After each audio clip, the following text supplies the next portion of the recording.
Magandang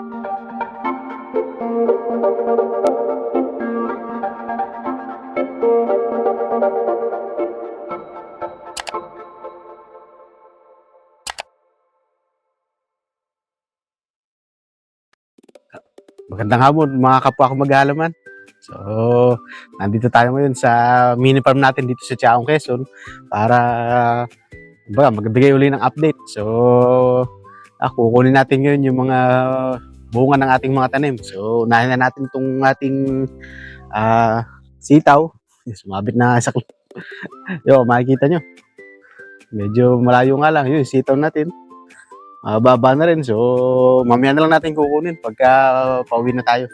So, magbibigay lang tayo ng konting update. Tapos yung isisingit na rin natin yung ating mga tanim na orange kasi yun talaga yung pinakapakay natin ngayon. Kumbaga, yung mga pinasibol natin na buto, ililipat na natin. So, samahan niyo ako. So, mga ka-farmer, kukuha muna tayo ng lupa na gagamitin natin dun sa ating yung paglilipatan ng ating mga orange. So, mag-uukay na lang ako dito sa malapit, dito sa katabi ng aking plant box. So, pag kami oras pa, ayusin din natin yung plant box natin. So, samahan niyo ako.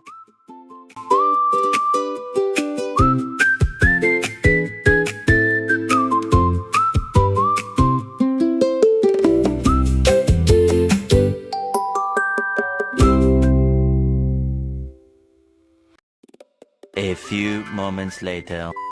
So, magandang hapon mga ka-farmer. Ayun, nakapag-prepare na tayo ng ating lupa para dun sa ating taniman. Yung mga ganito lang pagtataniman natin. Yung mga itim na lalagyan na panghalaman talaga. So, dito natin tatanim yung ating itong ating mga napasibol na buto ng orange. Medyo sumibol na kasi yung iba. Kaya, ayan, medyo malayo lang. Sumibol na kasi yung iba, kaya kailangan natin mailipat para kumbaga makakuha na sila ng sinag ng araw. So, gaya ng ginawa natin noong nakaraan, kailangan din natin ng mga sanga, mga tuwig. So, hindi naman natin lalagay ito ng buo kasi puputol-putulin natin to para magkasya doon sa ilalim ng ating lalagyan. So, sasampulan natin. So, hindi naman kailangan madami. Kumbaga, ang kailangan lang natin malagyan lang sa ilalim para kumbaga ito yung magiging daanan ng hangin. Kasi kapag purong lupa ang nilagay natin, makukompak lang ng todo. Kumbaga, mapipitpit siya. Wala nang airflow sa loob. So, hindi pwede sa ating mga halaman yun kasi hindi sila makakahinga. So, either nababagal ang paglaki o totally hindi na sila lalaki nun. So, itong mga sangang to, itong una nating ilalagay sa ilalim. Para may void yung ilalim ng ating lalagyan. So, medyo malayo lang ito. Tapos, tsaka natin lalagyan ng lupa na hinukay natin. So, yung lupang ilalagay natin, kung maaari, yung boghag. Huwag yung mga solid. Kasi, mahirapan tayong itanim yung ating halaman doon. Kasi nga, yung ugat nun, hindi masyadong lalaki. So, lalagyan lang natin to. So, naubusan na kasi tayo nung chicken manure. Kaya, hahabulan na lang natin to. Yung chicken manure naman, pwede naman siya sa ibabaw. Kumbaga, medyo malayo lang doon sa pinakapuno. Kasi mainit yun. So, lupa na lang muna itong pagtataniman natin. Tapos, bukas pagka nakakuha na ako ng coco peat, lalagyan na natin ulit sa ibabaw. So, yan.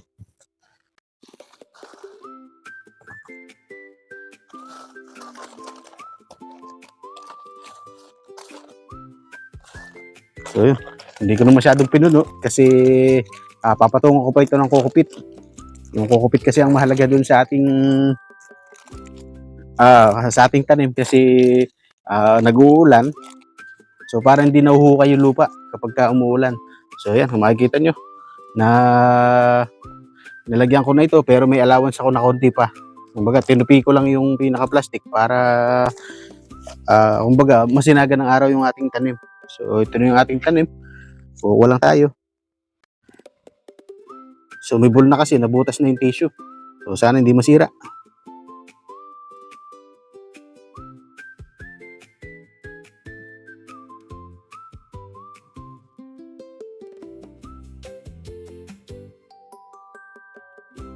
So yun, ito yung nakuha natin, isa. So bubutasan lang natin tong ating taniman.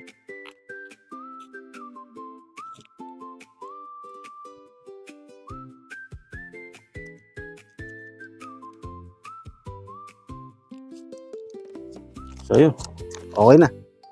Nakaisa na. So ulit-ulit ko na itong gagawin hanggang maubos itong ating tanim o kaya maubos itong plastic natin. So tatapusin ko muna ito. Papakita ko na lang mamaya pag tapos na. 2,000 years later. So ito mga ka-farmer, nadagdagan na ang tropa. So ito yung mga dati natin, ito yung mansanas. Dumami ng dahon. Tapos ito yung ating mga orange sa tabi niya. Tapos ito yung mga bago nating lipat na orange. So maliliit pa yung suloy. So didilig-diligan lang natin yan para kumbaga makalaki sila.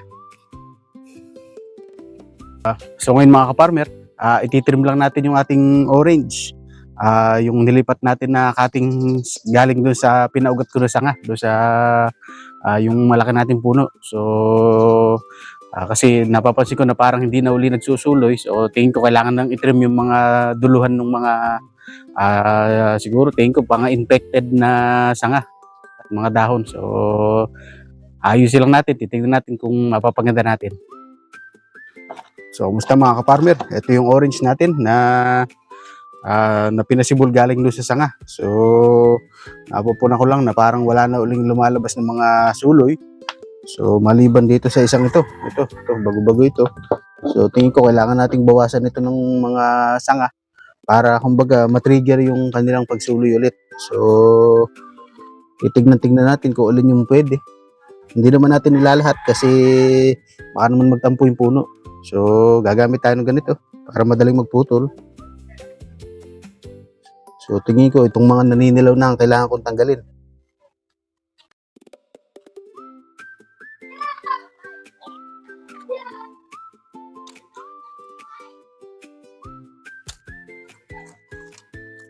Parang ititrim lang ba natin kasi hindi na maganda yung pagkakasibol niya.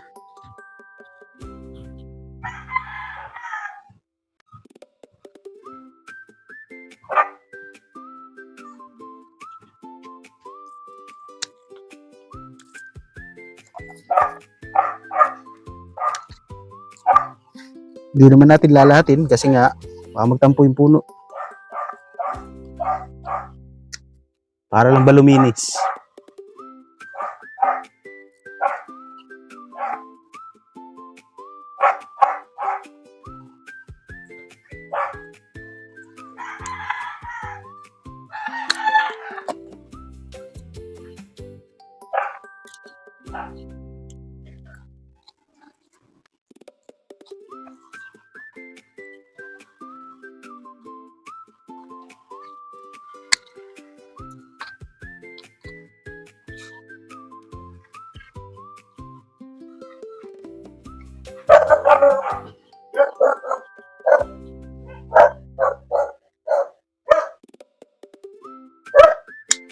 Sana tama yung ginagawa natin.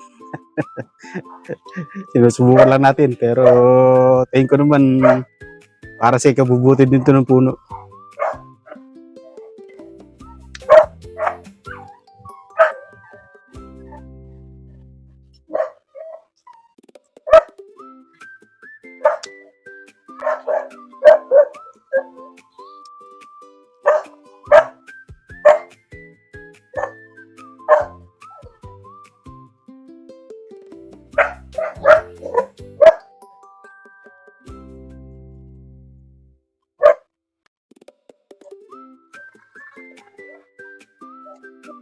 So ayun, medyo malinis na itong ating puno. So titignan natin kung magtitrigger yung kanyang pagsibol.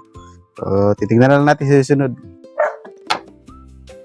So yun mga ka-farmer, sa isang araw siguro sa linggo, so ayusin naman natin itong ating plant box. So makikita nyo, ubos na yung mga tanim.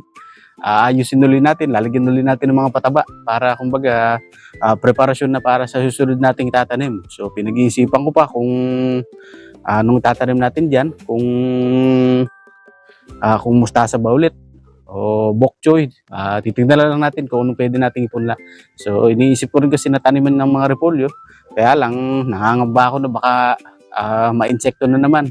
So ah, kapag kasi ang tinanim naman natin ng mga talong, so baka ang tagal naman bago mapalitan. So talagang itong plant box natin nakadesenyo na para doon sa mga halaman na mabilis lang may harvest. So ayun, papasukan lang natin saglit yung greenhouse.